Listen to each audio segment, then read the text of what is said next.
जिहादी चांगुर पीर से जुड़ी हुई ये बड़ी खबर आ रही है। इस वक्त की सबसे बड़ी अहम जानकारी आपको दे रहे हैं। चांगुर पीर एटीएस के रेड के बाद नेपाल भागने की इसकी आशंका जताई जा रही है। 2 दिन पहले ही एटीएस ने उतरौला में रेड मारी थी। चांगुर पीर को लेकर सुदर्शन न्यूज पहले भी कई बड़े खुलासे कर चुका है और इस वक्त ये खबर मिल रही है कि चांगुर पीर पकड़े जाने के डर से नेपाल भाग खड़ा हुआ है। उसकी आशंका ऐसी दर्ज की जा रही कि वो नेपाल भाग गया है। 1 दर्जन से ज्यादा बैंक खाता हैंडल करता था चांगुर गैंग। कई इस्लामिक देशों से इस गैंग के पास अवैध पैसे आया करते थे। दुबई और सऊदी का भी कनेक्शन इससे जुड़ा हुआ मिल रहा है। देश की कई हिंदू लड़कियों को इस गैंग ने अपना शिकार बनाया।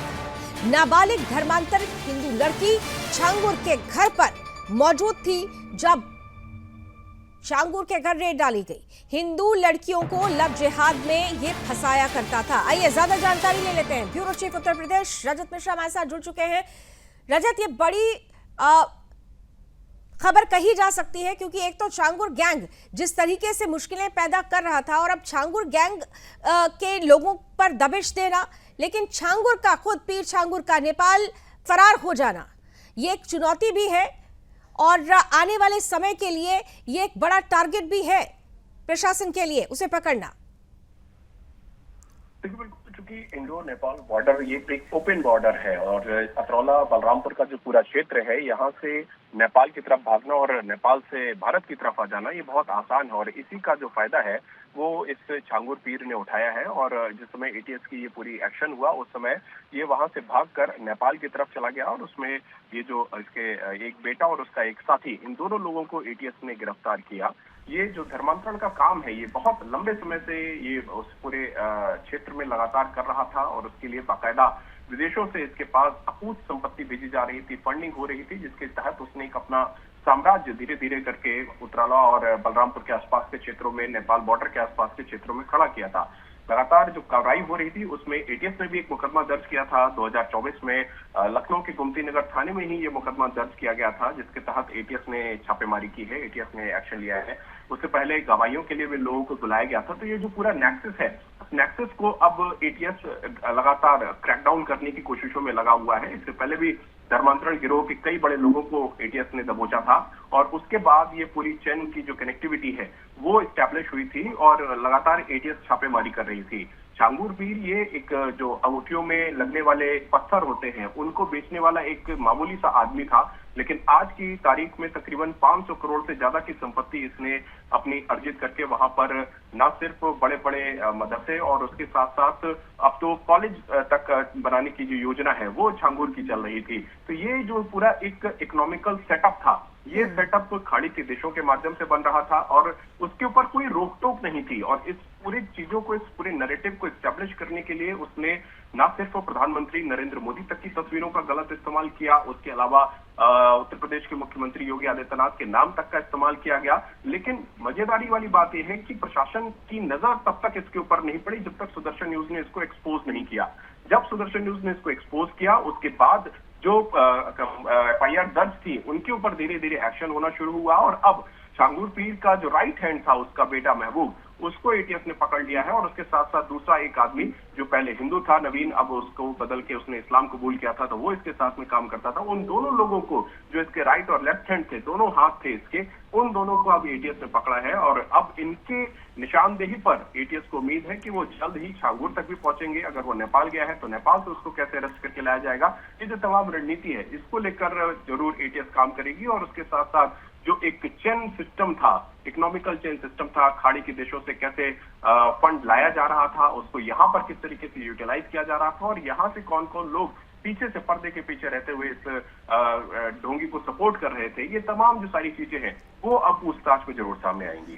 रजत, सबसे इम्पोर्टेंट ये है कि जिस तरीके से ये 2 गिरफ्तारियां हुई हैं और इसके बाद इसकी जब हमने ये खबर क्रैक की थी तो उस वक्त सुदर्शन न्यूज़ ने ये भी बताया था कि कई हिंदुओं को इसने फंसाया था, उनके ऊपर गलत केस दर्ज करवाए थे कुछ प्रशासनिक साठगांठ से मिलकर। तो क्या वो जो केसेस थे वो फाइलें भी अब खुलेंगी, सच सामने आएगा, उसको लेकर भी जानकारी अब हासिल की जा सकेंगी, आसानी होगी?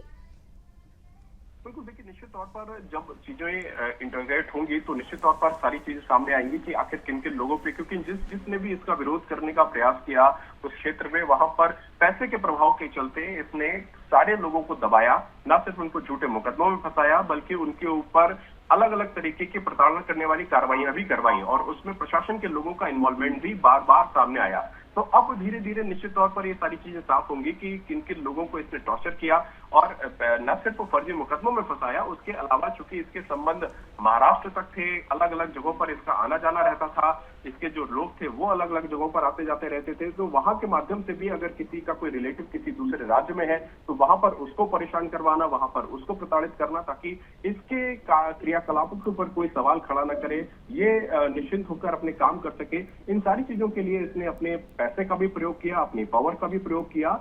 लेकिन अब जब ये गिरफ्तारियां होना शुरू हुई हैं तो निश्चित तौर पर उन फाइलों को लेकर भी एटीएस संभवतः कार्रवाई जरूर करे कि किन किन लोगों ने इसके खिलाफ शिकायतें दर्ज की थी और उसके बाद में क्रॉस एफआईआर किन किन लोगों के ऊपर दर्ज की गई, वो क्या सबूत थे। निश्चित तौर पर वो सबूत भी अब एटीएस अपने पास रखेगी और उनके आधार पर भी उनकी निशानदेही पर भी कार्रवाई करी जाएगी।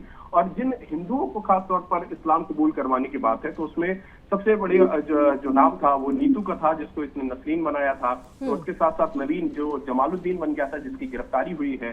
तो ये दो ऐसे लोग थे जिनको इसने मुंबई से कन्वर्ट करके इस्लाम कबूल करवाया और इस्लाम कबूल करके यहाँ पर लाके, और इसका पूरा जो नेक्सस था, ये दोनों लोग मजबूती से देख रहे थे, दोनों लोग प्रोफेशन से डॉक्टर थे और उसके बाद ये दोनों लोग यहाँ पर आके पूरे जो कन्वर्जन के बड़े बड़े प्रोग्राम होते थे वो ये यहाँ पे कराते थे, क्योंकि बड़े बड़े हॉल बनवा के, बड़ी बड़ी बिल्डिंगें बनवा कर इस झांगुर ने अपनी जो अपनी संपत्ति थी उसको एक तरीके से इतना हाईलाइट कर दिया था कि लोगों ने वहां पर आना शुरू कर दिया था।